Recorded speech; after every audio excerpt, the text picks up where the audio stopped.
Welcome back. Happy Thursday. Happy Thursday. Happy Friday for those of you watching. That's right. So, one of the things that have been challenging us as we do this more often is coming up with topics. So right off the bat, if you have topics, please drop us a line, a comment to give us an idea of what we want to talk about. So we don't rehearse any of this. It is something that we go throughout the week and we talk about it, and all of a sudden, like, oh, well, let's talk about that. So today is an example. Yeah. So we came in this morning with zero topic to talk about, and along the way, I've discovered there's something that I want to talk about, and this to Bring me it. is an interesting topic. How do we evaluate how good, or how do we evaluate a performance of a Scrum Master or a coach, for that matter?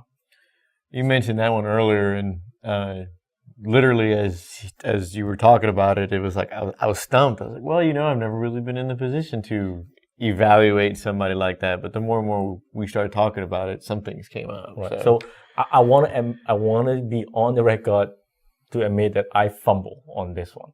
So reason why I say fumble is because this came up in one of our interviews. As we were interviewing for new folks to join the Dude, this candidate asked us the question, well, how do you guys evaluate the coach? And, I sat there thinking it for about a minute or two, and really quickly my answer is, well, it's delivery. We deliver. At the end of the day, do we deliver, yes or no? Right. Walk away after the interview, and for the next couple of days, it's stew, things bubble in my head, and then it's like, I fumble. That's not the right answer, right? Because I'm not producing anything. Right. We're not directly accountable or directly involved with the delivery of the product itself. Right. So if we are accountable for delivery, then cool. I want a team working 24/7. I don't want them to go home. I want them to deliver every day, right? Well, then you're a project manager. So then it's like, okay, awesome. So, well, how do we evaluate a Scrum Master? So when you mentioned that earlier today, I stumbled and fumbled, and I really had to think about it because I've never been in the process of evaluating a Scrum Master. So I really had to start thinking of, well, what are the things that we do, right? And are they measurable? Unfortunately, I don't think a lot of what we do is like directly measurable. For the number heads out there, I don't know if there's a way you can do that. Right. But there are other things that you can evaluate a Scrum Master and a coach. And one of them I was looking at is what impact do they have on the organization? Right. Well, not the organization, but team and then beyond. But let's start with team. What are some of the things that we do, like on a daily basis? What are some of the things that as you come in that you do with your team that you think, okay, that's something that somebody could look out for and measure or observe? Right. I think is the key is observe. So I have to think because I'm drawing a blank right now. So there's a lot that has been going on in my head. It's like, well, how do we do this? But this is a perfect example of why this topic is so tough. Right. So if it's tough for us that we're in the industry, imagine for somebody who may not be in the within the agile mindset or using Scrum, how difficult it is to be like, well, what are these guys doing, and how do I tell if they're good or not? So we go down to basics and say, as a Scrum Master, Scrum is what you should be effective, right? Yes. How well do you run Scrum? Yep. So the basis is that, okay, well, our teams doing the ceremonies, how effective are the ceremonies? So you will go to each of the ceremonies and then evaluate whether the team is doing certain things. So for example, the daily stand-up. Are the teams doing well at daily stand-up? Are they collaborating? Are they providing information? Is it effective? Yeah. Are they walking away with a game plan? Are they getting done within 15 minutes? Right, within 15 minutes. And then we look at sprint planning, right? Are they planning enough work? Are they challenging themselves? So we go through all these things so we can evaluate those things. So at the Scrum level, I can put this in place and do checks. Say, okay, here's my list. Check Yeah. 1, check 2, check 3. That's good. That's great. But how do you know it's 0 to 100? Yeah, I don't. Is it 100%? Is it 50%? Is it? How do you know that, right? So we have this notion of Shu Ha Ri, Yes. right? I think a coach also has a Shu Ha Ri, right? A Shu is a brand new Scrum Master. Yes. And they talk about just at the level of, at the Scrum, the basic Scrum stuff. Yeah. There are things that I remember myself as a brand new Scrum Master, things that I look at, right? Now, today, if you ask me, I'll look at it very differently. My answer will be very different than what it was before. I think we can just put those into those boxes and say, here's where they are. Yeah. Now, the other things that, I've reached out to a couple of folks out there and say, hey, how do you guys evaluate Scrum Masters? And the answer is, well, let's 360 feedback. Yeah. Okay. So the teams. Feedback from the team, right? Yeah. From the team. Say, okay, cool. Again, that's feedback. That's something for us to improve, which is what we want, but it's very different than how do I say I'm going to pay this person more? Yeah. So going to what you were saying with a Scrum Master, if we're going to go very basic and you're trying to evaluate them, I agree. Evaluate them based on the framework. And I think one of the key things the framework says is how good are they at facilitating whatever. And I'm not going to say they're facilitating a meeting, but facilitating maybe the ceremonies, maybe facilitating discussions within the team. Can they play that role? And I think that's at a very small role, that's how they can affect the team. Conflict management might be one of them. One of the things that I like to kind of promote is, do they have a touch on the heartbeat of the team? And what I mean by that is, like, do they do one-on-ones? Do they have conversations with the team? Does the team feel comfortable going to them for mentoring or questions or whatnot? So that will come up from the 360 itself. Yes. So yeah, you would gather that. Yeah. If the teams are transparent and being open and want to improve, they should be able to provide that kind of information. So 360. If I'm a manager looking at a Scrum Master, sticking with Scrum Master, I would probably focus on how they're doing within the confines of just the role, especially if they're brand new. Right. How are they working with their product owner? How are they working with the team? And how are they, I guess this is another thing, this is something that I was graded upon back in the day, is what are they doing to improve? So you're a Scrum Master, you're brand new, what are you doing to grow? So that'll be a conversation between me and my manager. Yeah. He says, here's what I'm doing to improve. Yeah. Okay? Would you rate happiness as the team's happiness? Would you put that in as one measurement?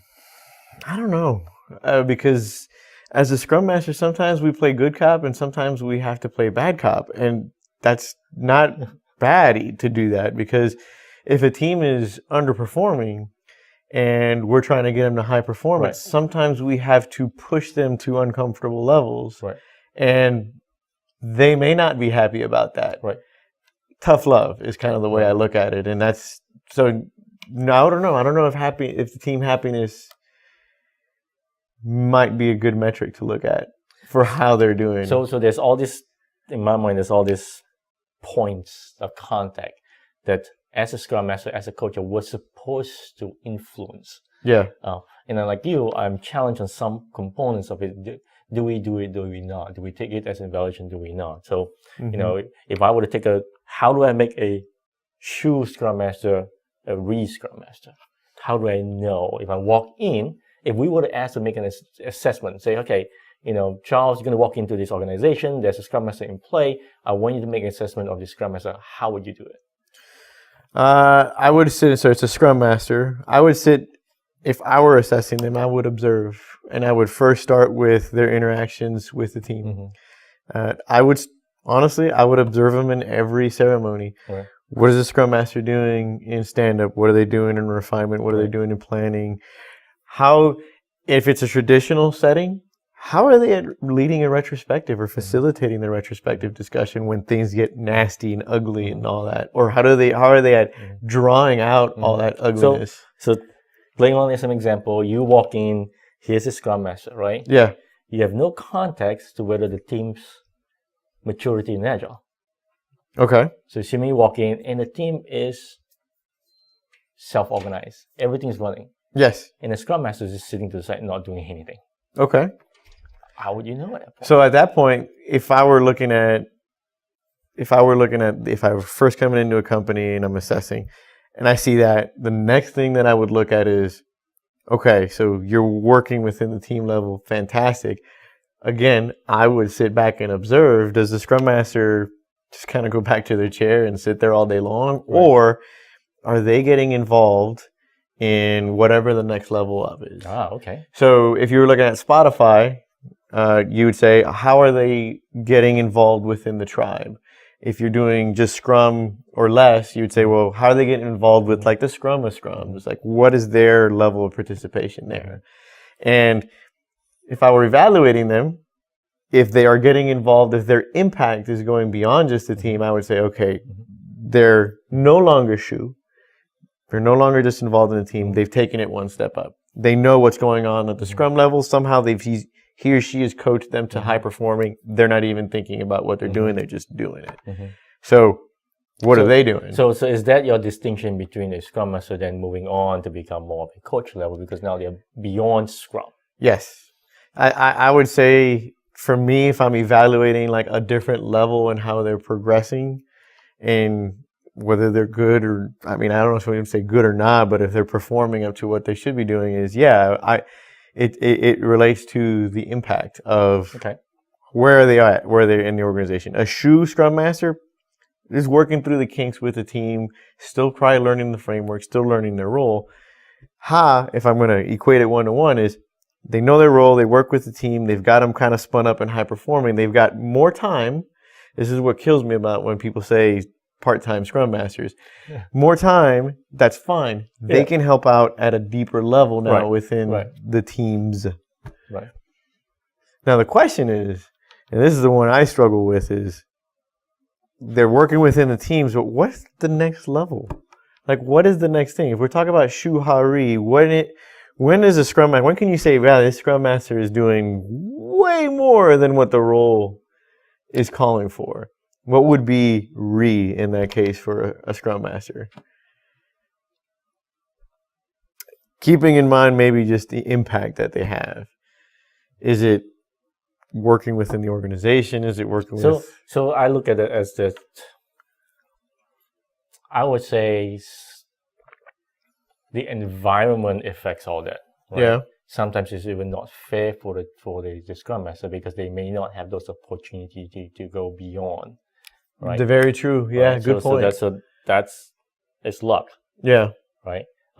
So it's sometimes you have a team that is continuously in this state. They go to Shu, they go to Ha, they go Ri, and they go back. Right. They're constantly in this circle, and you can't walk away. You can't try and do something else because you're constantly trying to spin the wheel. Yep. Right. You're spinning a lot of them at the same time. Right. So at that point, what do you do? I mean, how do you? You can't be that anymore. It's hard for you to do that. To be able to balance it all out, all three. Yeah, I mean, if you think about Ri, let's go with Ha. They're working with multiple teams. Now, if they spend more time working with multiple teams but abandon their original team, bad Scrum Master, don't do that. You know, that's... So your primary responsibility, if you're a Scrum Master or coach, is your responsibility is to team. So if you have multiple teams, you have 3 teams going at the same time. How do you do that? Good. And not abandon that. So this goes back to the whole notion of one-to-one, where one-to-one is the most effective way to go. Yes. 1 to 2, you're stretching a little bit. 1 to 3, I think you're going a lot further away.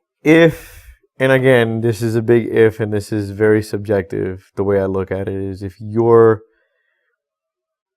want to be effective, because it's tying all of our talks together, to be effective, you can't be spread thin. Right. And working with one team, especially a Shu team, is enough as it is. Imagine if you start 2, I think 2 is manageable. If they're both Shu, you're going to be very busy, but that's okay. As our former boss once said, our job is to try to work ourselves out. Exactly. So we're trying to push them in that direction. Right. Now, when you introduce more than 2, I think it's the law of diminishing returns when it comes to what we do as coaches and Scrum Masters. It's difficult because what happens if I've got 3 teams and they both fall to Shu? Yeah. Now I'm going to have to spend, trouble. oh my God, I have to spend all this time coaching, facilitating, and working through. And guess what? I become a jack of all trades, master of none, and I'm not really accomplishing anything. Yep. So, yeah, we were talking about the next level. So you mentioned that what happens if they don't have an opportunity to impact their organization. Let's say they're working for like a really big company. Well, so take for example, imagine Scrum Master for 3 teams. Yeah. You're not going to have time to impact anything else, right? So No. you can't progress. You can't move forward. But okay. So they're a victim of the environment. I see what you're saying there. What I was going to say, if they do have that chance, is it fair? And I've always wondered this. Is it fair to evaluate a Scrum Master or coach if they can't make an impact in the organization because they're blocked for some reason, like it's not in the company culture? Is it fair to measure them on what they do within the community? Like, I don't know if that's like fair. I'm evaluating you as a Scrum Master for the work you do for my company, but I'm going to look at what you do within the community to see if you're stretching. I don't know. So one component of it is self-improvement. Okay. It's a Scrum Master looking for ways to improve. Yeah. Right? And to me, looking for ways to improve involves, are they writing blogs? Are they doing presentations outside? Are they engaging the community to learn from outside? Are they doing those things? So to me, that's okay from that standpoint. Yeah. Are they doing X, Y, and Z?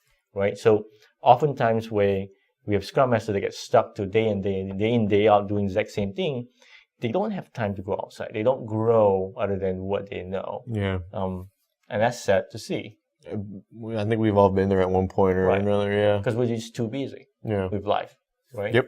It's not 24 hours for us. I mean, outside of work, we have our lives to go to as well. Yep. Right. So at that point, it becomes very hard to say, well, it's not fair. But then at the same point, don't abandon everything you're doing below and just focus solely on the community itself. Exactly right. Because then at that point, you're not really going to have a job. Because the people who are paying you are not benefiting from what you're doing. You're not providing the value to the people that's paying you. This has been an interesting and a tough topic because I don't think that there's really been a lot out there. So in the time that we mentioned it this morning, I did some research and it was like, wow, it was like pulling teeth to find stuff out there. So old stuff. I've seen old stuff out there. I've seen people put them together in terms of assessments. I've seen lists with tables with checkpoints on there. And those are very Scrum specific. Very. The Scrum ceremonies and things like that where it's, okay, I'm okay and I can see it that it's working or not. For me, I struggle. So what works for me is the improvement. How do we help an individual improve as a Scrum Master, as a coach? I see that as easier than at the end of the year doing performance review. Well, rate from 1 to 5, how well does this person do? I don't know how to deal with that. I have no idea how to deal with that at all. Burn all performance reviews. I mean, I think for what we do, you can't quantifying it. It's a disservice. And especially if you're being measured by someone who doesn't really know how to measure the impact that we do. But I agree.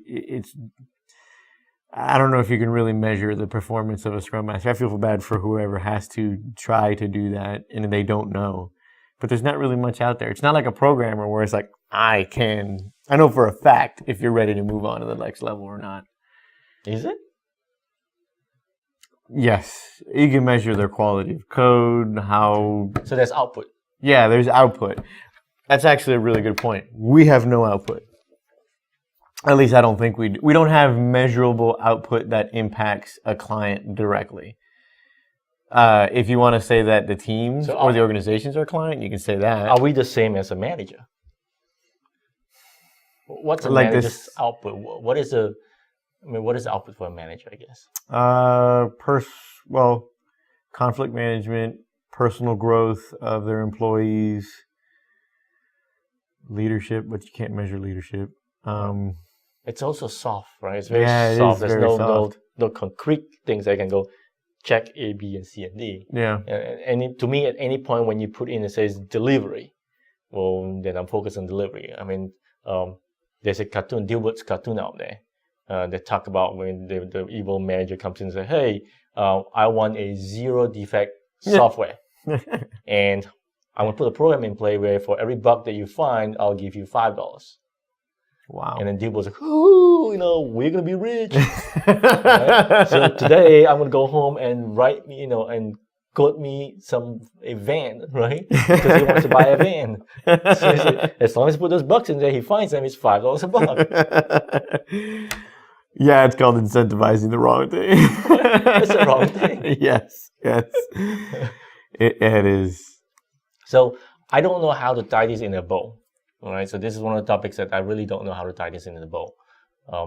I think we have touched enough of this to hopefully give you an idea how we think and how we're tackling the problem on our side. I would love to hear from you guys, what you guys are doing. I've actually reached out to a couple of folks out there in the community and asked them how they do it, especially those that have the title of the director of agile practices, for example. You have a lot of Scrum Masters coaches reporting to you. Mm-hmm. So if you are one of those key person, help us understand it. Help me understand it. Help me grow, because I would love to know. Start writing about it, because that's something that's not out there. There's not much out there on it. I'm proud of us. This was a stretch topic. And this was a stretch topic. We pushed ourselves. All right. Hopefully we'll get more topics out there. For those of you that has been following us, thank you. Been great to see that you guys been following up things of what we talk about, and also providing feedback for us. Keep doing it. Keep providing feedback. We look forward for more. You gonna sign us off, man? You got it. All right, everybody. He mentioned feedback. This is C-Rod. Station call. Bye.